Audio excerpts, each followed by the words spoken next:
All right, so we're in the garage. There's going to be a lot of echoing, and this is going to be loud. It's going to sound crazy, but I'm going to fire it up and give it some revs.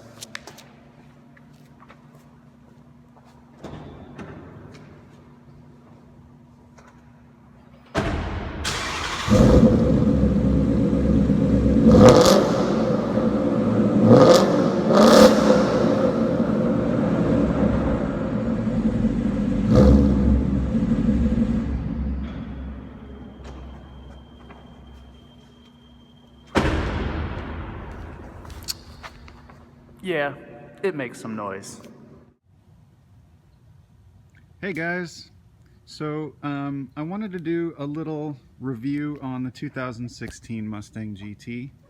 I've had this car now for a little over a month, and I've only put a couple hundred miles on it, maybe 250 miles. I don't drive that much, and I was out of town for a couple weeks, but I've driven it enough to kind of get a good feel for it and to know what I love about the car and a couple of the little quirks that maybe I don't love about the car. I mean, overall I absolutely love it, but I wanted to do a quick little video and just to kind of give a little update and review on the 2016 Mustang GT. So just a quick little recap. This is the GT Performance Pack, and for those of you that are not familiar with the different models, the GT is not the highest level Mustang, but it's the one with the 5-liter V8.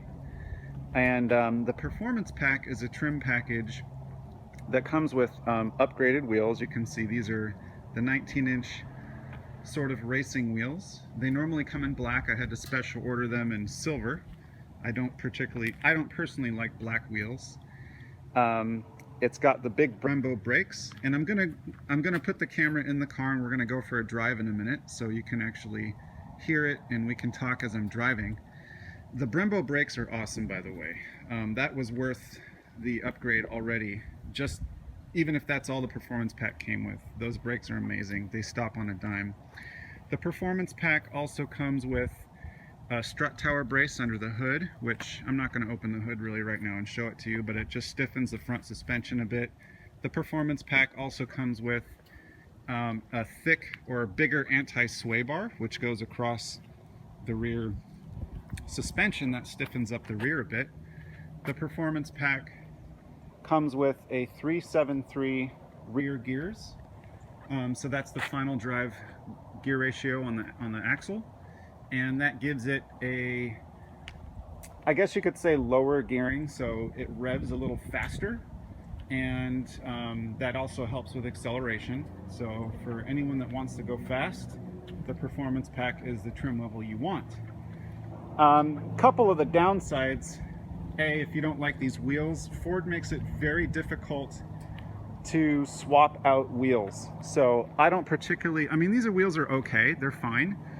They're not my favorite style. They look a lot better to me in silver. The black ones just kind of disappear in the wheel wells, and they almost look like an unfinished car, in my opinion. Some people really love the black wheels. The Performance Pack also has a spoiler delete, so as you notice, there's no spoiler. Some people like that. I prefer the spoiler. I wish it had the spoiler on there, so now I have to go buy a $300–400 spoiler that would have come with just a base GT car. That's kind of a drawback to the Performance Pack. But overall, I love the car. It's a great car. All right, now we're obviously inside the car, so we'll do the rest of the review inside the car. So I'm gonna fire it up and we'll talk. So first thing is that exhaust. I don't know if you can hear it too well on the video, but it sounds so good. And I'll do a little clip outside later and more clips of acceleration and stuff, but that exhaust is so awesome. So that's the Borla S-Type exhaust. And I have the camera attached to the passenger window, so I can't roll that window down. But I would like to have exhaust clips of when you have both the windows down and you're driving. It sounds really good. So I'm just going to talk about the car as I'm driving home. I just finished doing Cars and Coffee in Austin, Texas. It's just a little, it's actually quite a big get-together of car enthusiasts. And every Sunday they get together at this place called the Oasis in North Austin, and it's a lot of fun. There's Ferraris and Lamborghinis and old muscle cars and tons of Mustangs, Camaros, and whatever your favorite car is, they have it. So I just finished that. All right, so let's talk about this car. I love everything about this car. It's so much better than any Mustang I've ever driven in the past. I'll roll the window up here so you can hear me a bit better.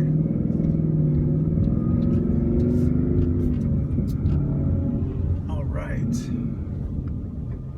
The fit and finish of this car is light years above any Mustang that I've driven in the past.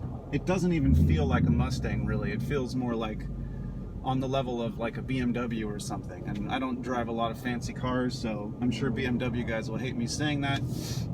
But the dashboard, the materials, the leather, just how tight all the buttons are, the lack of rattling. You might hear a little bit of a rattle, and that's my license plate on the dashboard. Proceed 2 miles on the current road. Because I haven't gotten the front license plate mount yet.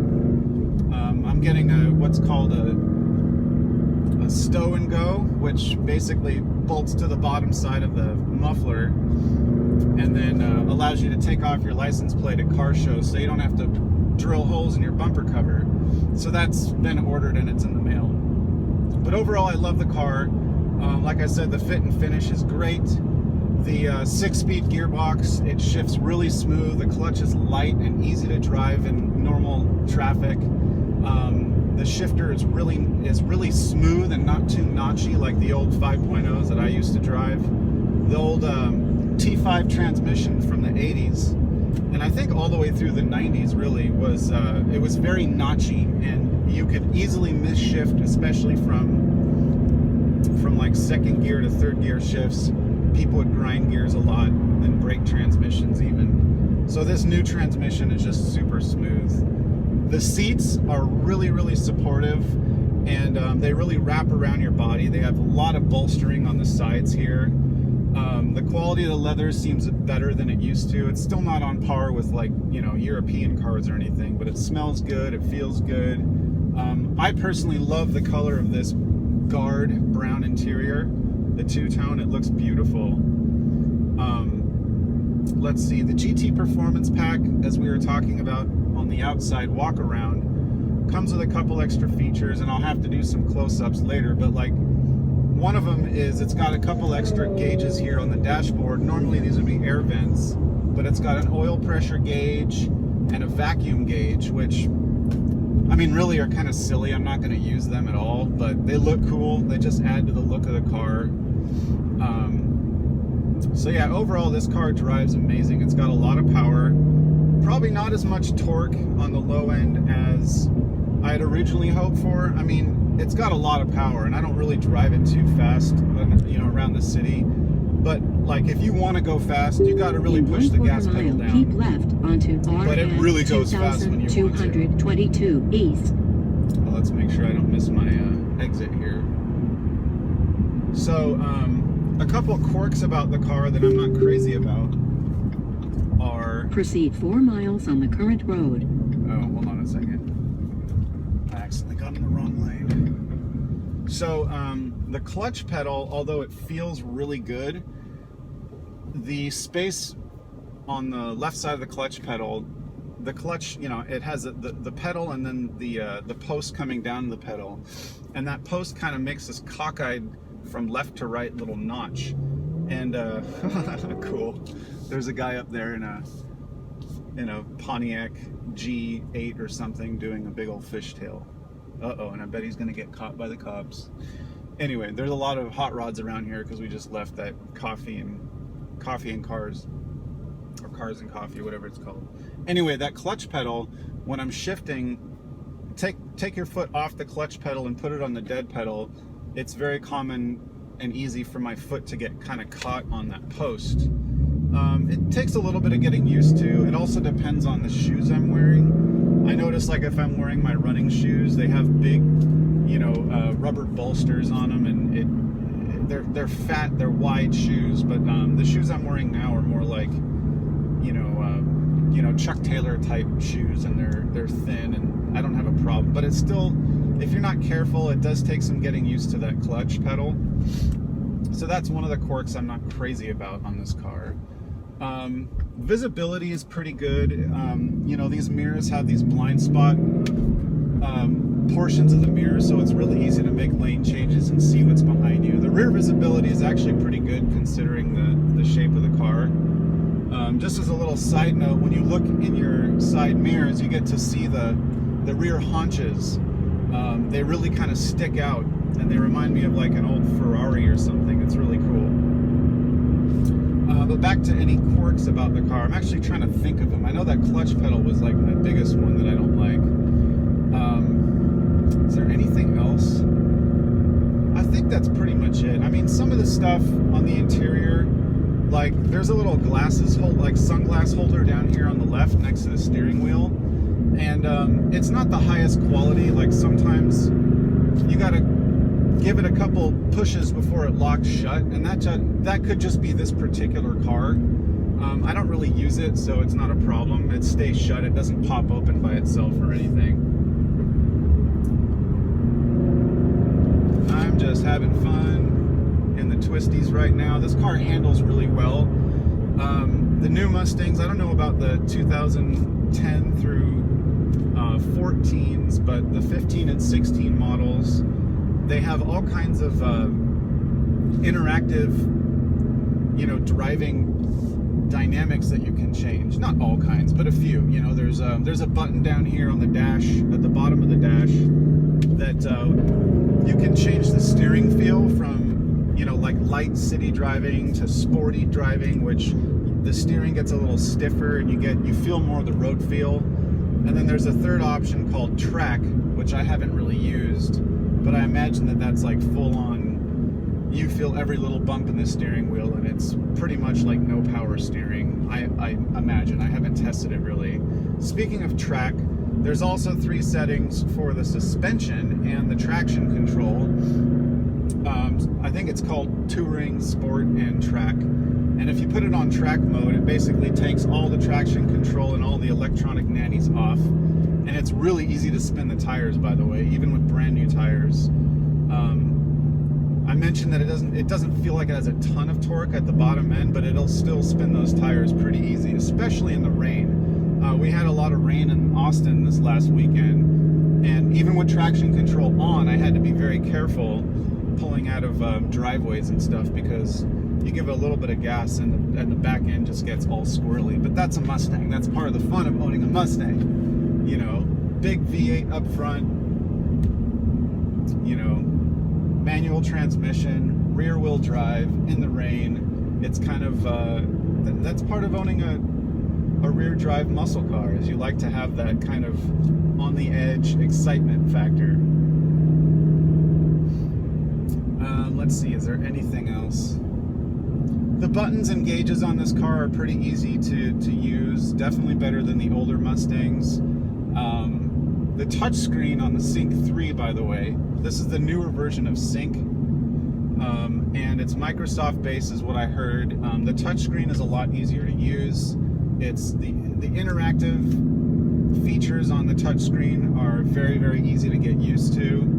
The controls, the presets, the navigation's really good. One thing, the navigation on this version is so much better than the last one. In 1/4 mile, make a slight left turn onto Northland Drive, and then make a slight right turn. My wife has a 2014 Ford Fusion that we got her, and it has the Sync 2, and that navigation's not so good.